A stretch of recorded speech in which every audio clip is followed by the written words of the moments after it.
CJ, yes. Advance, CJ. Right. So, is that your new flat in the background? No, I'm in Barcelona. Oh, God. This is a global Facebook Live, I will have you know. It is all happening. Yeah. Right. Hello, everyone. We are live. I just checked on my phone. That's how professional we roll. Welcome to the Talented People Facebook page. I'm hoping, despite lots of you being very busy in jobs, that you are still able to join us for these, which we're going to try and keep going because they are fun. They are a good excuse to just get people together and talk about industry stuff that you often feel quite alone in when you are in the midst of a shoot. So yes, welcome along. This session is about a new YouTube original series called Just One Thing with Patricia Bright. You may or may not have watched it yet. If you haven't, just find it on YouTube. It is all over the shop and it has 150,000 viewers already since it dropped last week, which is very exciting. So for those of you who haven't joined us on these before, we do a mixture of making of sessions, of sessions all about one particular production, about a subject matter that is a hot topic in the industry at the moment. And we're very lucky being a staffing company. We know lots of brilliant people who work in the industry, all the way from sort of runner researcher up to execs and commissioners who are always happy to join us and answer questions that you may have. So leave questions on the comments on Facebook and I'll keep my eye on them and try and chuck them to these guys. But yes, they are informal and fun and just enjoy. And, you know, if you're eating your sandwich, then just stick us in the window in the corner and crack on. You can find all of the previous ones we've done over the last, 18 months or so on our website. There's a whole page dedicated to them called TP Sessions. So go and have a route around there. I have been told they are quite a nice resource. So yes, we hope to keep bringing them to you. So anyway, I'm going to introduce our guests. So Emma Taylor-Hill. Oh, she's just gone with Hill today. Hello. Emma was the series producer on Just One Thing. To my right is CJ Henry, who is the field producer. Hello, CJ. Down there for me is Lauren Jacobs. Hello, Lauren. Lauren series directed, and Frank, who's gone with her full name in a very professional sense, who's also field producing on the series. It's so nice to see you all, and I have to say, like, we were super proud to have staffed this series as well, and all of these guys were introduced to Hidden Light and the series via Talented People, which is a lovely feeling and like the best thing about our role. So hopefully they'll say nice things about working on it, but let's see. So Just One Thing, I would love, for those who haven't yet seen it, for someone to give us an overview, give us your elevator pitch as to what it is about. So I'm going to go, who looks more nervous about that? I'm going to go Emma. Tell us what it is about. Okay, so we took Patricia Bright, who's a sort of iconic YouTuber, one of the original ones, and put her in conversation with some inspirational and some interesting women from all walks of life, actresses, through to politics, singers, kind of all sorts of people, and gained some life advice from them. The concept of the series is that you ask them their just one thing. So they're one piece of life advice taken from their life experience that they would pass on to another woman. It's still a kind of enriching, uplifting, positive piece of programming, lovely piece of content that is sort of about women empowering other women, really. Love it. Love it. Yes, it is very warm, very inspiring, very funny. I was lucky enough to go watch it last week before it dropped. So yes, really enjoyed it. Okay, it's for YouTube. Not that many people have made stuff for YouTube yet. I would say in terms of telly terms, that's obviously not right in general. But making original TV style content for YouTube, there's not that many people that we come across who've done that. So, I mean, Lauren, what attracted you to working on the project in the first place? Well, I think, I'm always interested in working on new platforms. I've done a lot of Vites content before, made a lot of stuff for them over the years. And I always find it really refreshing when you're working with a company that isn't straightforward TV or a platform that isn't just, the BBC, Channel 4, just because they they want to try and do things differently, and that's why I'm attracted to that. You know, I like that idea of trying to do things differently. Of course, you end up doing the old TV tropes do end up coming in, because there is a grammar to making watchable TV or content, as we call it in this world of YouTube. But yeah, I think it's exciting. I think, you know, I talk to friends and people that are significantly younger than me, and no one really watches TV on those platforms anymore, on the traditional way of watching live TV. They are all getting their fixes from streamers and YouTube. So I like the idea that YouTube are joining in the conversation, and trying to sort of, you know, up what they've got on their platform, and the sort of quality of stuff that's being made for them. And it was really refreshing. You know, we had a good budget, and that was lovely. You know, it was nice to work with a bigger budget than I've been working with broadcasters for a long time. You know, it was a very well-staffed project, and also, yeah, I'd just like to thank you guys, talented people, for like crewing it up and helping get like the best team, because honestly it was one of the best teams I was able to work with in a very long time, just because we did have a bit of time and we did have the money to kind of make it as good as it could be, and I think the end result shows that. I think that you've picked up on a couple of really interesting things there. One, that, you know, people aren't actually necessarily watching mainstream linear TV anymore, and two, about the audience that you are, you know, that you were making this for. So, I mean, Frank and CJ, I mean, you guys, are you aware of what you're looking at making now being, you know, a bit different? Are you conscious of your own CVs? Frank, can I ask you that first?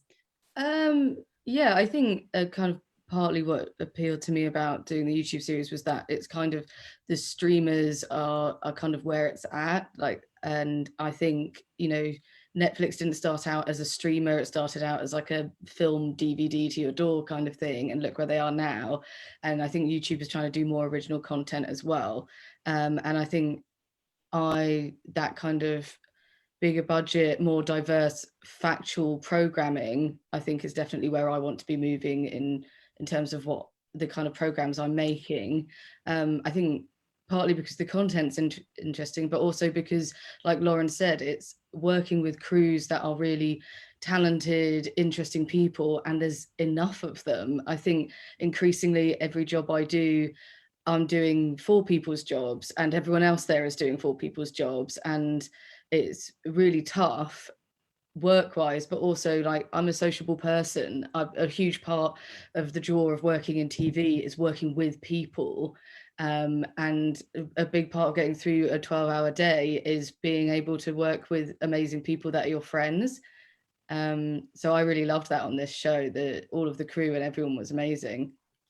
And actually, CJ, like, coming to that point of diversifying, your CV is pretty varied, isn't it? And you what are you working on at the moment as an example of that? Yeah, so I'm currently doing more branded stuff, really kind of on the back of that. And it's definitely kind of, I feel like my work has shifted a lot. And kind of what Lauren said as well, it is kind of doing something different and having a different outlook on how people see visuals now and the content that you're making, and having a new audiences, because the world is kind of going in that way of being digital and online. And obviously, yes, we still have those traits of TV, but it's kind of utilizing that and bring it onto the new platform, so that you're able to kind of engage in a new way with a wider audience and diversify. Cool. So yes, YouTube, nicer budget, you're making something inspiring and glossy and great. So let's bring it back to just one thing then. Can we talk about, like, the casting? How did you decide who to go to for like that? Actually, were either of you directly involved in the casting? Was that you, CJ and Frank? No, I'd say it's more, well, in terms of the guests, it was much more Emma, kind of Lauren, high level decision making process. And then we kind of, as a whole team, everyone gave a lot of suggestions, which was really nice. Yeah. So how did you find when you were approaching people, Lauren and Emma, you know, what was the sort of response like for something like this, where, I don't know if people, I mean, Patricia is very well known on YouTube, but I imagine not all of your guests would have known her. And what was their reaction like to taking part in a series which is effectively asking them to reveal something, you know, quite big about themselves, perhaps? I think what was interesting about this series, in a way, we're all of us that work in television or content, whatever it happens to be, are fully aware that there are many voices when it comes to casting something, and that's got harder and harder and harder as the years have gone by. This was even another level, because when you're working with a YouTube content creator, irrespective of what their contract says and in terms of editorial control, etc., the channel that we're working for will recognize that she has to have editorial control too. So you're dealing with what Patricia wants, what the channel wants, and that's not just what the channel wants in the UK. I think there are American voices too. So we're working even at the highest level at Hidden Light. It went further and further and further. So casting was quite tough, because at the beginning names sort of had to be signed off on such a ridiculous kind of level, more than anything I think I've probably ever experienced before, actually, in some ways. And that was quite difficult, working with the kind of wishes of the talent and what they wanted to do. You know, is always more complicated. And you've got that chicken and egg, actually, haven't you? Sorry to jump in there, because you've got to get them on the hook and interested, but they haven't been signed off yet. And then you've got that awkward, well, they haven't been signed off, so how do we let them down, right? Actually, we ran every name past everybody before we even approached. So we hadn't even got it. It was a very long, protracted process, actually, on the lead up to starting filming. And it got more efficient as we went along, as these things often do. But yeah, it was, we approached, there was a lot of interest, but we were filming in January in proper full-on lockdown. And that made it very difficult. A lot of the names we were talking to weren't even in the country, and there was no likelihood that they were going to be in the country in the near future. It became quite complicated. We got there in the end, thank goodness. We've got 12 really great guests and that we're really proud of. And actually quite a lot of the guests we ended up filming with were people that we wanted very early on. Oh, great. We had to go through that process before we could actually get to them and film with them. So someone like Christina Horogu, you know, we wanted her really, like, she was an amazing guest and she was brilliant, absolutely brilliant. It took a long time to get to a point where we were allowed to book her in. And Lauren, you're no stranger to working with talent. How did they react though when you were sort of pitching the idea of, you know, giving something of themselves for this period of time? Well, I think one thing that I was really keen to do is, normally when you're booking like big A-list, or, you know, whatever higher profile people, you know, you meet them on the day and you're given like 1 minute to brief them, you know, whilst they're getting their hair and makeup done or whatever, and it's all a bit stressful and we're still lighting and we're still rigging the room.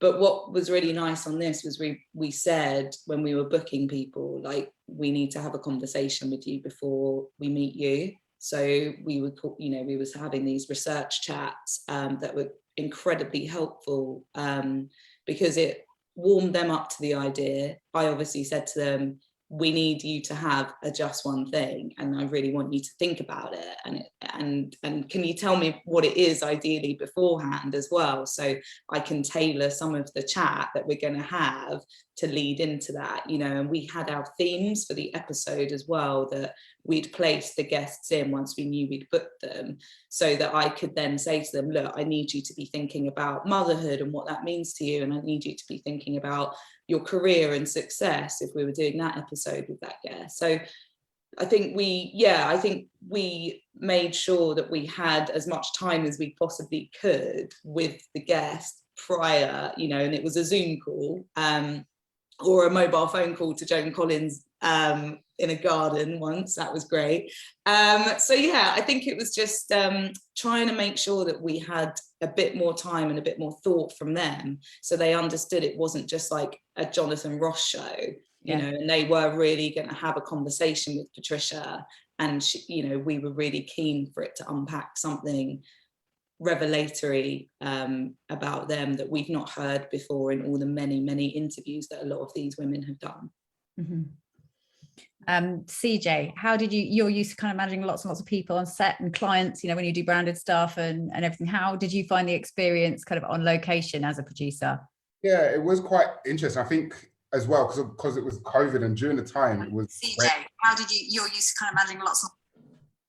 That was me again. He's turned me off now. I think it was at a point where I think we had just gone back into lockdown, if I remember right. It was quite in the heat of it all. So it was kind of, managing locations that we kind of booked in, making sure everyone was aware of what was going on and different things. But I think we definitely managed to get it all in the kind of the time that we was in. It was definitely something that was able to do at its best as well, which was quite nice. And everyone was kind of understanding of the whole COVID situation, not knowing what was happening, because I think at the time as well, it was like restaurants were closed and we approached certain places that we wanted to film, we couldn't film because of COVID. But it was still kind of quite nice to still get the job done regardless of the situation we were in, and make it the best that we possibly could. So it's nice. This might be a naive comment because I know it was really challenging during the pandemic, but was there any sort of positive in terms of needing it to be contained and could not move? Massively, yeah. I mean, we got some locations that we would never have got in normal times. You know, we got the whole of Claridge's hotel to ourselves for the Joan Collins shoot, because that was her favourite hotel. She's got married there. She's got like a very strong connection with that place. So we knew we wanted to film there with her, but we had no idea that we were actually literally going to get the run of the place for the whole day, which was incredible, you know. And I don't think they charged us. Did they charge us? Yeah. I mean, it was really incredible. And you think about it and you think, you know, you're constantly, like, the location fees and like haggling locations is the hardest bit. Like, you know, that's the hard graft of the producer's job, is to be like, look, we've got this much, but obviously the director wants like this place. So we lucked out. I think actually it did become a positive in a lot of places, especially when we wanted to do sort of more public places like cafes and restaurants that looked really glam. And obviously you can't really close those places often. You know, they want you to pay for the whole day's takings that they didn't get, but they were like, well, we're not doing anything else, so why not get a film crew in? So I think we did really well, actually. Yeah, I think it was kind of highs and lows with that one, in that like places like Claridge's and loads of other places literally said to us, we would never have this happen if we were open normally, or they gave deadlines of this is absolutely fine until we reopen, which was amazing. And lots of people were like keen to just have the place used and make a bit of money, but then on the flip side, things that maybe seem like really basic, like always an afternoon tea. I swear I've never worked on a show where we don't want to film an afternoon tea. That kind of thing became really hard, because they'd be like, well, we don't have a chef, and then we don't have the ingredients, and actually the bar is blocked up, and we'll have to get the chef in for a day, and that costs $1,000. And things that should have been simple actually became quite tricky, and things that should have been really tricky, like filming in Claridge's or, you know, Fortnum's, were like, yeah, go for it, and stuff like that. So it was kind of a weird flip side. Also, we filmed outside a lot because of the ventilation issues, which in January is very cold. Yeah, hand warmers were stuffed in every pocket and orifice. Yeah, it also seemed like everywhere was having a refurb. So like we'd go on recce's, and you know, Frank and CJ would have set up like great recce's for us to go on, and they'd be like, yeah, it's all totally fine, come down. And then I'd get down there and they'd be like scaffolding up and like severe intense drilling, or there'd be like really intense roadworks, because it felt like all of central London was being like rebuilt during the pandemic. And we'd be like, okay, this might be a bit trickier than we thought. But from my point of view, we did get some really, really unique locations that I've never had the run of before, and probably won't ever get the run of since, you know.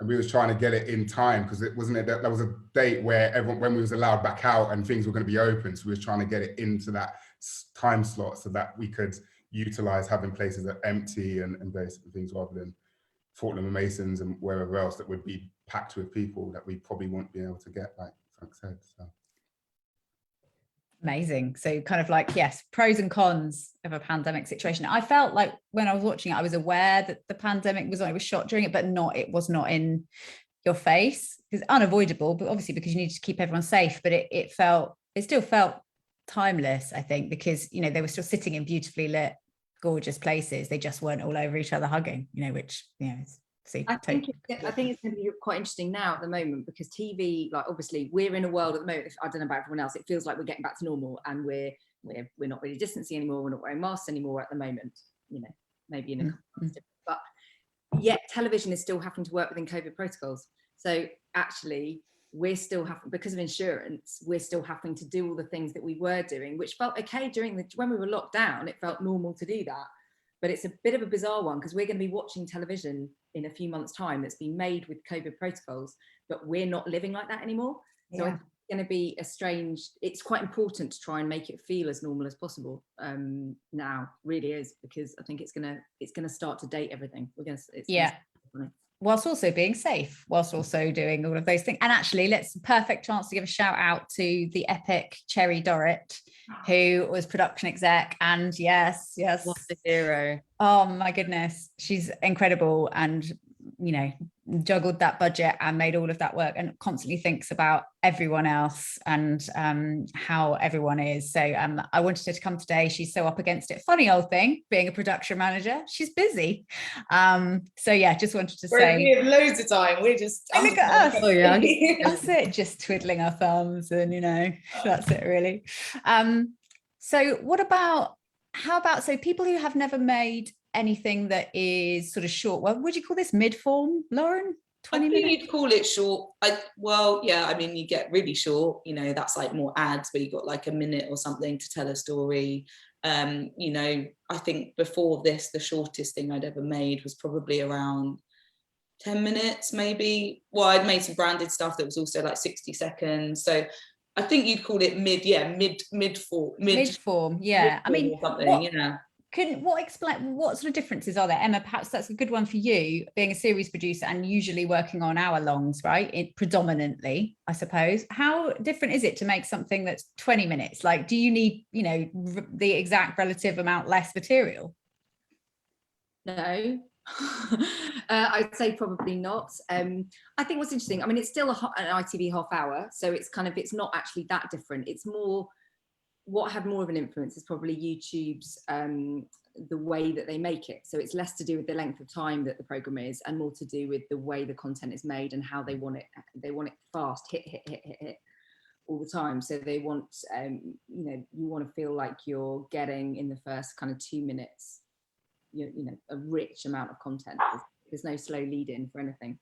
Is that because millennials have a really short attention span? I believe so. But I think in TV, I do think in normal TV though, you do stuff the first minute and a half with your best bits. Like, you know, Channel 4 will come into your edit and go, put it all in the first minute, and you're like, right, okay, cool. You know, so I don't think that actually is that different. I think it is just the cutting then onwards is quick. Yeah, I think so. They want that pace to carry on through the whole thing, whereas normally we would allow stuff to breathe more, you know, you would more. They're not interested in it. They want everything to be quite kind of pacey.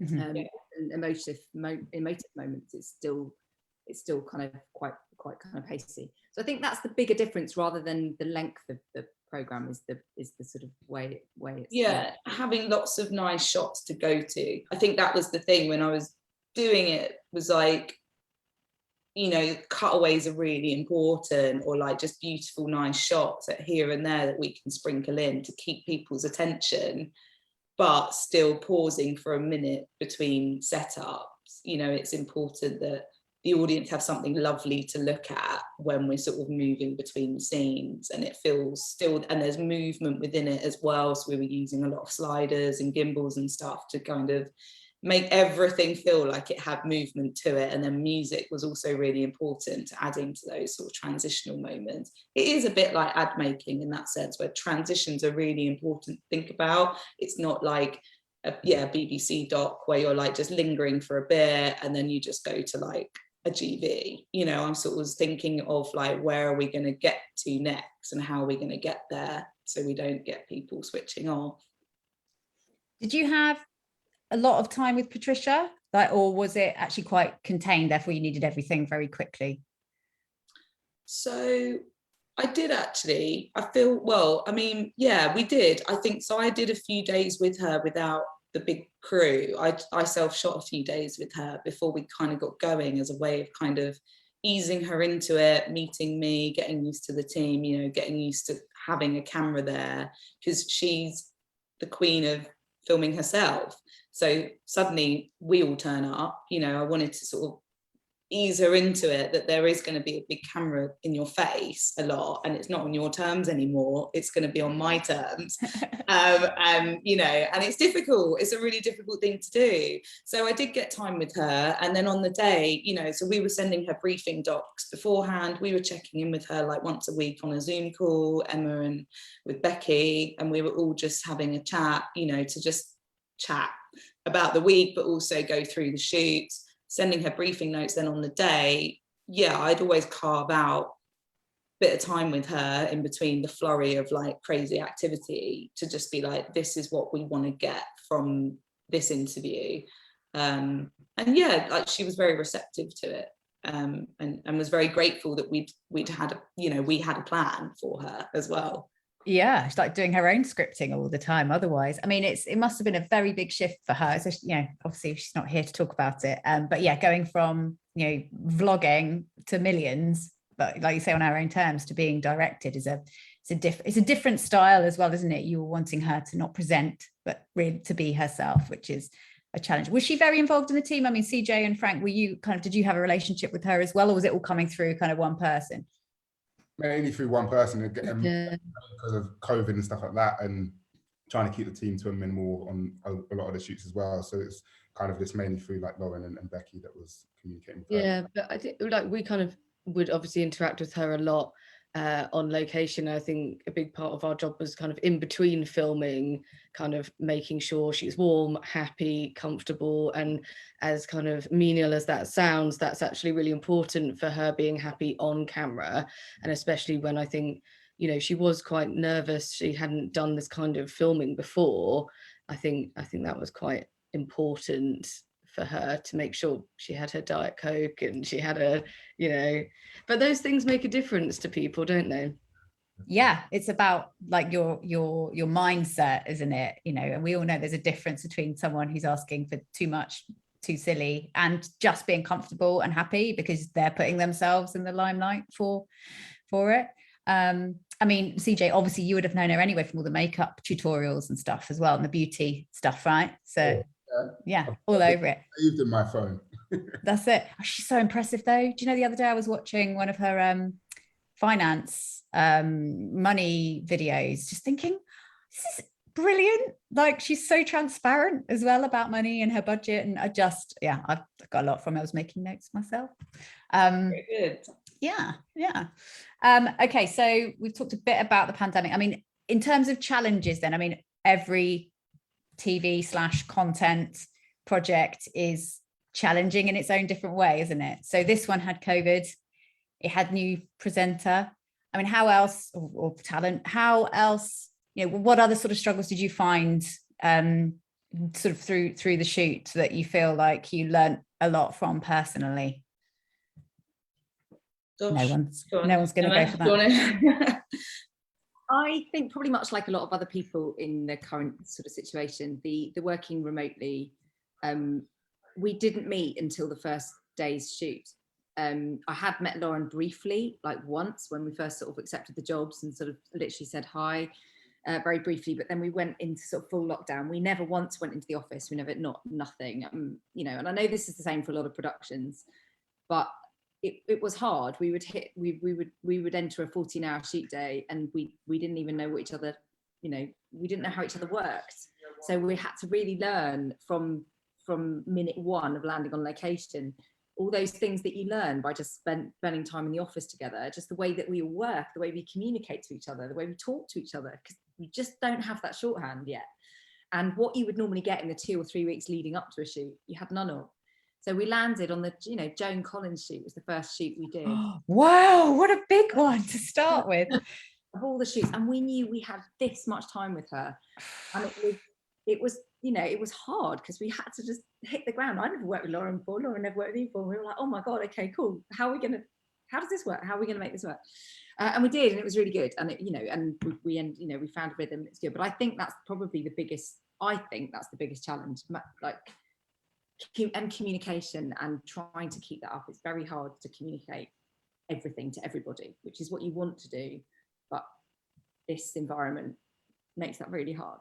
Yeah, I was going to say communication as well. I feel like it's really weird. I remember turning up to the Nicola Coughlan shoot at like silly o'clock in the morning and meeting Lauren and Emma for the first time in real life. And I think you were like, "Hi, I'm Emma," and I was like, "I know, we've been working together for a month."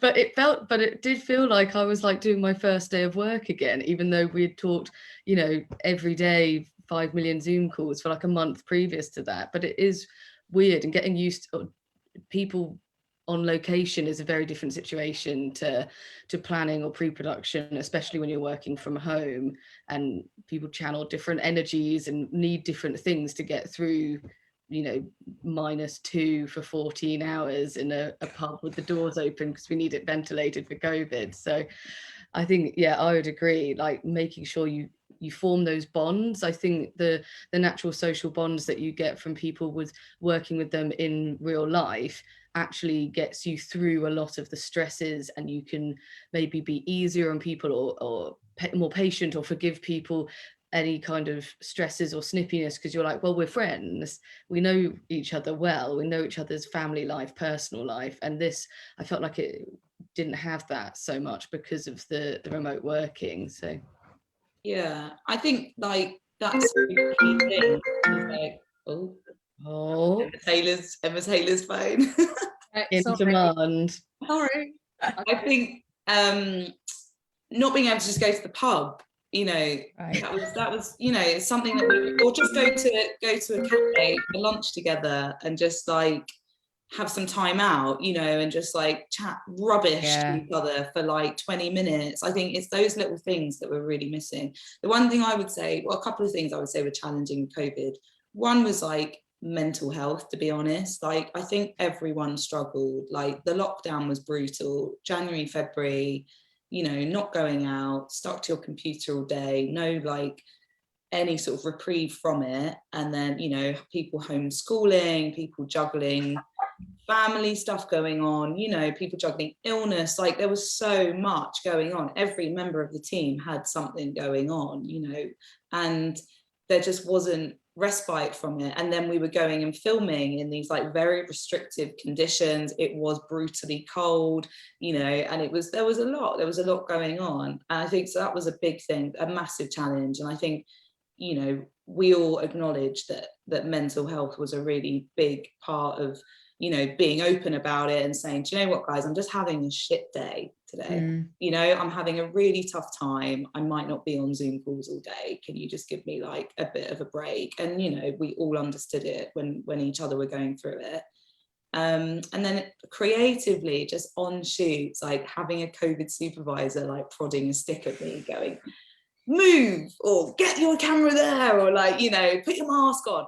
Mask wearing, that is fine. I think like cameramen find it really hard because your viewfinder just completely steams up. Like that is really hard. But just like, you know, we'd get to these great locations and I'd be like, right, yeah, I'm going to do this, this and this. And then it was like day one, I was like, oh no, I can't do that anymore. Like we just can't make that shot work. And having to just like adapt very quickly to what we needed to do on every shoot. And then by the end, you know, we were like, we need the biggest room in the world to make this work, you know, and it was just, we knew what we needed. But at the beginning we were all just like, oh God, we literally can't film it, can't do it. I have got this picture now of this poor COVID supervisor with the stick, like some sort of shepherd's hook. Like, yeah. We had an amazing COVID supervisor. I've never seen anyone anti-back yoga mats more vigorously than our COVID supervisor for the Christina Horogu shoot. It was truly spectacular.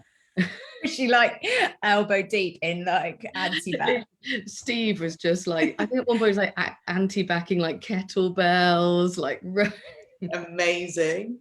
He was good, so great. He was ex-army, so he took it very seriously. I love that guy. We had there were real characters, the COVID supervisors. He was great. He was giving me all the goss. He'd done Married at First Sight UK, and he was giving me all the goss. I loved it. Awesome. It sounds like a really tight team, you guys, like a really tight despite the Zoomness of the first sort of period and between. CJ, how about you? What did you find challenging, and how did you get past that? Lauren said, I think it was the kind of the mental health, and that time of the year anyway. I mean, weather was terrible. It wasn't great. And it was kind of just, yeah, we're all working from home. You couldn't go out anywhere. No shops were open. It was usually you'd have the office or whatever to kind of escape. And like Emma said, you'd build those relationships. You kind of escape those kind of things that everyone's going through personally. But being home, you kind of felt like everything was just there. And then the only kind of escape you had was a Zoom, but then it was kind of straight into work. And then it was like, so it was, and then you're going on to location, and then it's kind of straight into it. So you kind of didn't have those moments of just being you and having fun conversations away from it. And I think it was quite challenging. And yeah, I mean, we did, I think towards the end, we had a couple of Zooms where we were just like, let's just talk about anything and whatever. And, you know, I think we had like an hour conversation, which was quite nice to have those as well. But I think definitely it was the kind of mental health side of it, I think, for myself. Yeah, me and CJ, we always used to just be like, we're missing like the equivalent of the like sneaking off to the kitchen in the office to have a coffee, but we don't really need a coffee. We just want to chat and a goss with someone for 10 minutes and not to look at our computer. And me and CJ were just like, we'll just do a phone call instead. Yeah, I know. What kind of craziness is that, where just calling someone is a treat? Yeah. No, I think that's the bit that we keep hearing from other productions too, and all of you guys watching this, that it's those bits that they're just in the few minutes before and after a call where, or you'd normally rock up to an office, wouldn't you? And you'd be like, this weird thing happened on the tube, blah, blah, blah, or whatever it might be, that gives you that bagginess of like a bit of your own personality and a bit of breath. Because, you know, even in our job now, you know, we all work remotely here, and it's like, I'm calling my colleague to go, right, where are we at with that search? And, you know, what's going on in your world, rather than, oh, hi. Like sometimes we do that. We bowl straight in and then go, oh, morning. How are you? Sorry. So, yeah, I get that. And I just now I'm hoping that things are getting back, aren't they? People are kind of doing the hybrid thing. I also wanted to say how epic the production company Hidden Light is for throwing that wrap party / screening last week to celebrate this. Because again, I feel like that has got lost. Like that's the fun, isn't it? Like working in TV and making content should be fun along with all the challenges. And it's those moments of, this is actually, it's not the reason we got into telly, but it's like a big part of, you know, loving what you do and having it celebrated and feeling recognized, and also just having a great time and letting your hair down. I just thought that was fair play. Like I haven't heard of a wrap party for a long time, and COVID obviously was a big part of that, but it's also budgets. So I was like, fair play. And shout out to the Light, because they did actually send us like little packages. Was it once a week or so? We've got like drinks. Yeah, when Frank got pale ale. I got some lovely IPAs. Yeah. They sent you beer. They thought Frank was a boy. So and we were like, thanks for the gin fizz. And she was like, why did I get IPA? But also like, what a problem. Oh, my boss has sent me some free alcohol. Oh, that's so dreadful. Tiny violins. But yeah, actually known for my love of craft ales now. Yeah, well, I was going to say also slightly sexist in the nicest possible way, obviously just trying to choose things for people. I get that, no offense intended, but I like pale ale. So I remember, Becky was like, oh, I'd rather have had that than the gin. Yeah, it should have just been a lottery of just here's some alcohol. But seriously, that is a lovely thing to know. And it was a nice touch, yeah, I do think companies need to sort of step up to that and make sure that they are looking after their teams like that. And hopefully we're through the worst of it, but you know, let's see what this winter brings. Okay, what about something we haven't talked about is the edit. How was that experience? And is that different? Do you have a lot more viewings with YouTube? Is there a sort of higher expectation, do you find? Do you know what? I wouldn't say it's very contractual. So they have set viewings at set times, and they are booked and there is no moving them. It's more, I would say, it's less flexible than normal broadcast terrestrial TV. Although I think that's moving the same way as well. Yes, it was kind of a set amount of viewings, more for Ep1, slightly less as you went down. But I quite enjoyed the structure of that. I quite liked the fact you had deadlines. So I would like that. Diary geek. You sort of knew what you had to get to. It meant the first sort of 4 weeks the 2 weeks leading up to that first viewing were horrendous, but actually actually it made it slightly better, I think, after that. I wasn't hands-on in an edit as so much. I was kind of overseeing it. So Lauren can speak more. She ran the edit for what ended up being episode 1. We all worked remotely, which worked well, I think. It was good. Yeah, I think it was good. Splice were fantastic. Big up for them. I think they did a really good job working remotely. I thought it was probably one of the more successful remote working post situations I've been in. Yeah. So I think we're still in early days with it all, really. So, yeah, but they were really great. And yeah, it worked well. I think companies do need to recognise that working remotely I think it probably does extend your edits slightly, maybe not as much as it did even 18 months ago, a year ago, but I think it does extend it slightly, because all that you can't have, people in your suite, we all know the logistics of it, and it means that viewing copies get sent out. You don't have live viewings, and copies are being sent out, which means that there's always delays in notes and all that sort of stuff. So I think as long as companies are recognising that what would have been a 6-week edit is a 7-week edit now. Yeah. I think everyone knows that. But yeah, it was pretty successful. It was good. I quite enjoyed. I think YouTube's notes I enjoyed working for them. Certainly, for the majority of the process, I thought it was a pretty smooth thing, and they were very considered. Their notes, not extensive, and generally right. I like that word. Just inserting generally in there, just to cover the times where I was right. Lauren, tell us about the actual remote working experience in the edit for you. I don't know if we've had anyone come on here and actually talk about the practicality of it and whether that stifled your creativity as well. Well, so I was finishing a film off when the first lockdown happened. So I was in an edit when we were still trying to figure out how the hell we do a remote edit. So this wasn't the first remote edit I'd done, and it was, like Emma said, one of the slickest, just because Splice had by that point, probably figured it all out and had a good system. I think, so I was working with an editor that I've worked with for years, so that really helps. We have a language, we know each other, we're mates, so that solved one problem of remote working. If you're with an editor that you've never worked with before and you're not in a room, I actually haven't experienced that yet. I've been fortunate where I've only been able to work with editors I do work with remotely, but I can imagine that being really tricky if you're an edit producer and you're just like, right, I don't know you, I don't know these rushes, I don't know how you work, I work like this, like let's try and find a rhythm.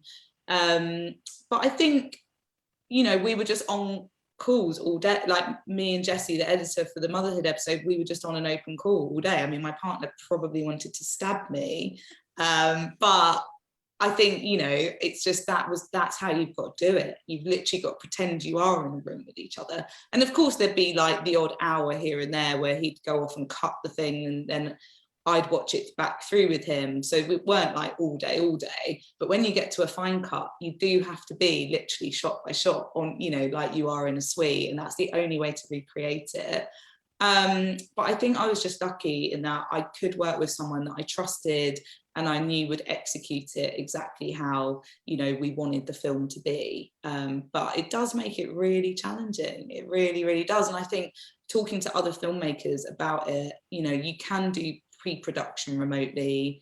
It's not ideal, as we've explained before, because of the social side and getting into rhythm. I do think the edit is still where it really, really counts, to be in a room with someone, especially for viewings.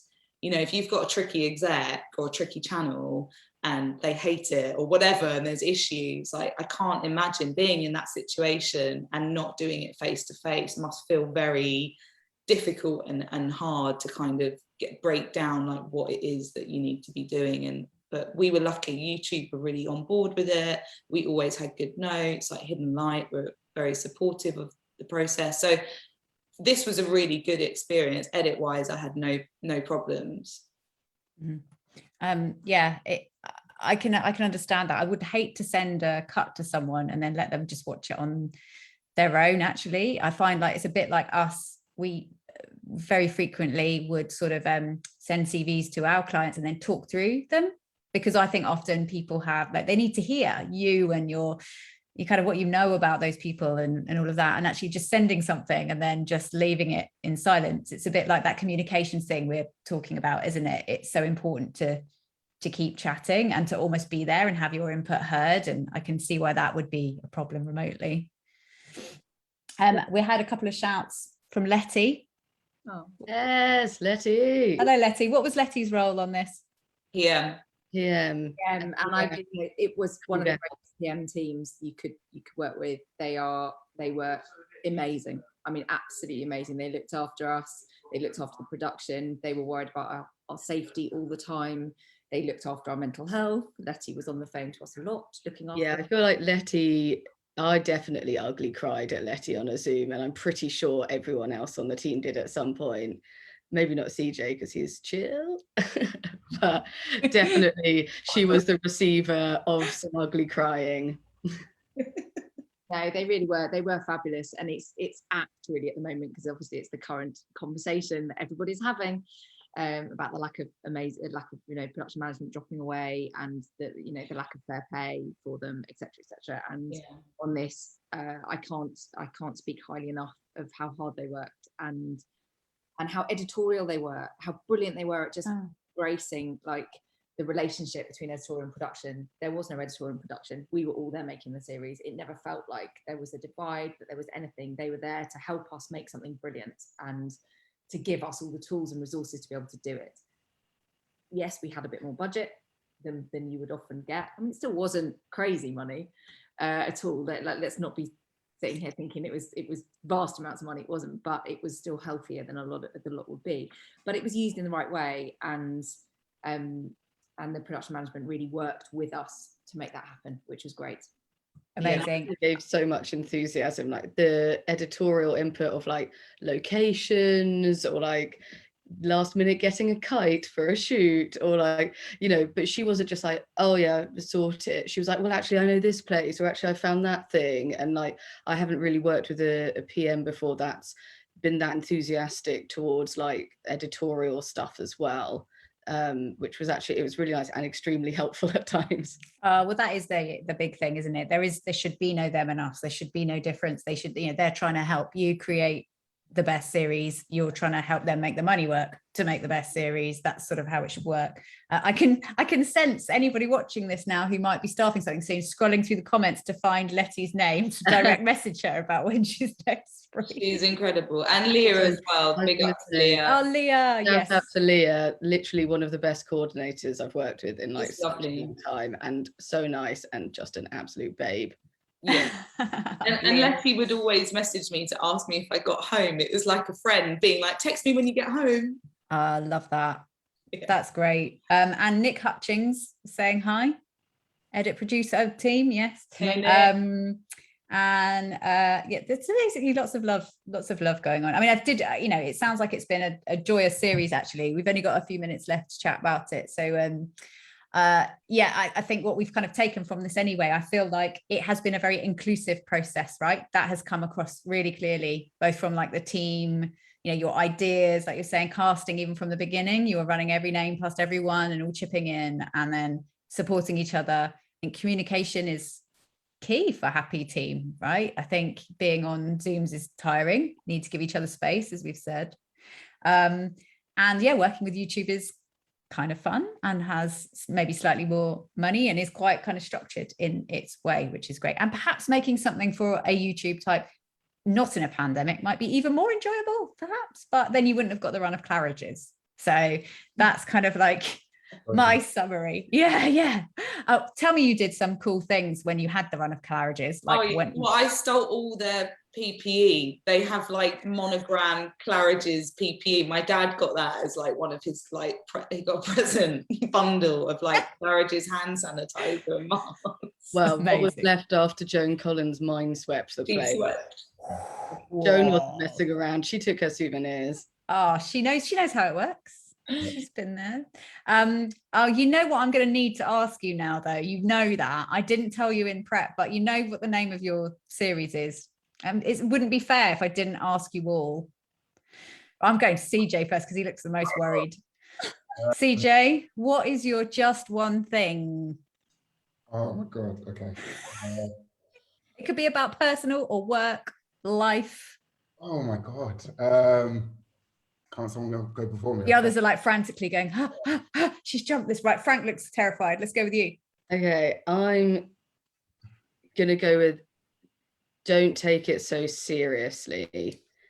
Nothing is worth that. It's just not worth that bad. It's just TV. Love that. Love that. Lauren? I would say, and this is a mantra that the team will probably be like, lol, I can't believe she said that. Be adaptable, be flexible is a mantra that I had to learn during the COVID pandemic, and working with a new platform and a team remotely. Yeah. I love, so that's kind of a one about yourself, like in that you've learned to do that. Yeah, I grew as a human during the making of Just One Thing. Yeah, I think mine applies to myself too. Post ugly cry, I was like, this is so stupid. You crying over like whether the location's got enough ventilation or something. No. Emma, do you have one? Yeah, it's kind of a two-hander really. And everyone will know this because if they know me, it's just be kind. Just always be kind. And give credit where it's due.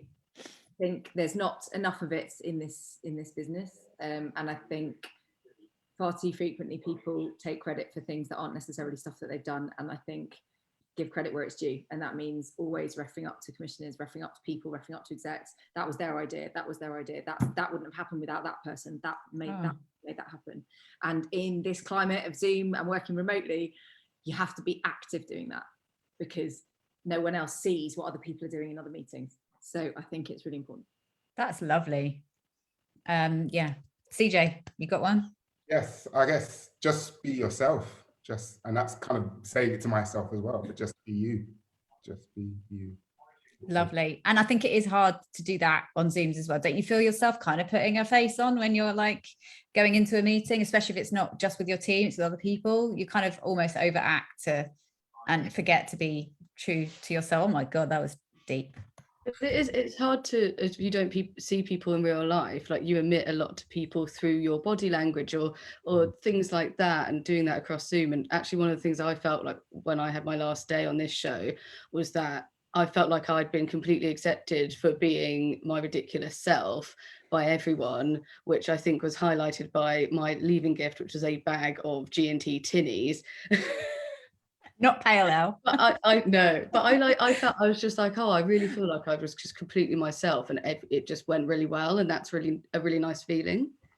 That is like wonderful. We've been working really hard actually here at Talented People to kind of help the people that we're working for, our clients, put together really inclusive teams. And that word is like, it sounds woolly, but it's not when you think of it. And it's not just ethnicity, disability, gender, sexual orientation. It's not just that. It's like looking at, especially, and this is, do you know what? There's the joy of this, we're staffing it from the beginning and having that blank canvas and being able to kind of put you guys together actually, because if you're doing like one role that's the last role on the shoot, that's quite hard, because then that person needs to kind of either be very different to the rest of the team or the same, and that's not okay either. So in order to kind of build the teams from the ground up, to try and go, okay, what's your point of difference if you have one? Is it that perhaps you're coming back to work after having kids? That's like, a mum of a baby is someone who has something to say that's different to a single guy or whatever that might be, and about mixing it up. And, I'm really proud to have worked with you guys anyway on that. So yes, mutual loving. Oh my gosh. The next TP live session is going to have to be something a bit grittier, I think, because this was just too nice. And I enjoyed it. Don't get me wrong, but there we go. Yeah, thank you very much, everyone. A big shout out again to the PM team, Cherry, for helping sort of set this up too. And yeah, if you missed any of this or any of our other ones, you can go onto our website, talentedpeople.tv, and find the TP sessions page. I'll stick this on there a bit later on this afternoon. But yeah, lovely to see you all. Nice to be back doing these a bit more regularly. And yeah, see you all very soon. Thanks for having me. Bye. Bye.